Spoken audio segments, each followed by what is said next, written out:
তেলিয়ামুড়া মহকুমার অন্তর্গত রাংখলপাড়ার কৃষ্ণহাও এলাকাতে বিগত প্রায় ৩ বছর আগে সাধারণ মানুষের সুবিধার্থে বিএসএনএল এর টাওয়ার বসানো হয়েছিল। এটা হচ্ছে এমন একটি এলাকা যে এলাকার মধ্যে মানুষ রীতিমতো নেটওয়ার্কের সমস্যায় ভুগতে থাকেন। এদিকে সংশ্লিষ্ট টাওয়ার বসানোর পরে সবাই আশায় বুক বেঁধেছিলেন হয়তোবা নেটওয়ার্কের সমস্যা সমাধান হবে এবং মানুষ টেলিফোনিক যোগাযোগ করতে পারবেন, কিন্তু এই টাওয়ার বসানোর পরও সমস্যা সেই তিমিরেই রয়ে গেছে এবং মানুষ অনেকেই বিএসএনএল এর সিম কিনেছিলেন বলেও খবর। এদিকে টাওয়ারের সমস্যা কোন জায়গায় রয়েছে বিষয়টা দেখার জন্য শুক্রবার যখন বিএসএনএল এর এক ইঞ্জিনিয়ার ঘটনাস্থলে যায় তখন ক্ষুব্ধ এলাকাবাসীরা ওই ইঞ্জিনিয়ারকে আটক করে রাখে।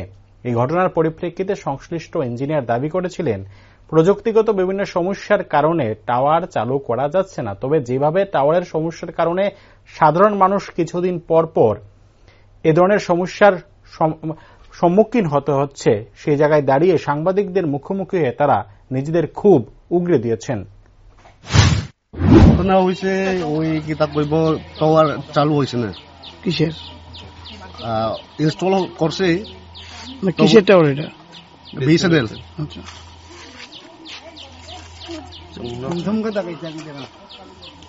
3 বছর হয়ে গেছে, তবে আজকে পর্যন্ত কিছু চালু হয়েছে না। আজকে ওই একজনকে আমার ওই স্টাফ বিএসএনএল কোম্পানি থেকে স্টাফ একজনকে আমরা রাখছি, আর তাই দেরি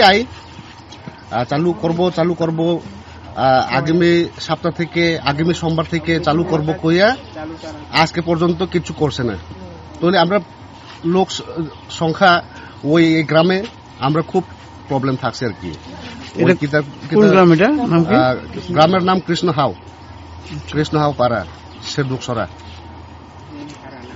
আর কিতা কইব, আর আমরা অফিসিয়াল ভাবে কাজ করান চাই, তবুই করতে পারে না।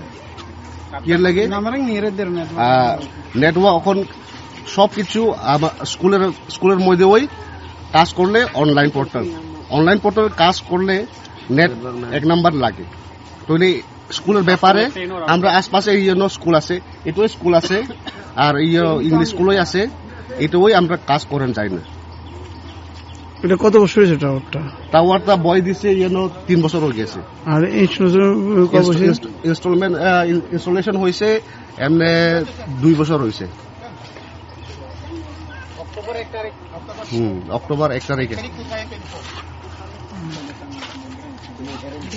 এখন তারার অফিসারের কারোর কথা হয়েছে, ওই টাইমের স্টাফ আমরা ফোন করে দিছি, কি বলে তাই না কইছে ব্যবস্থা করব এরকম।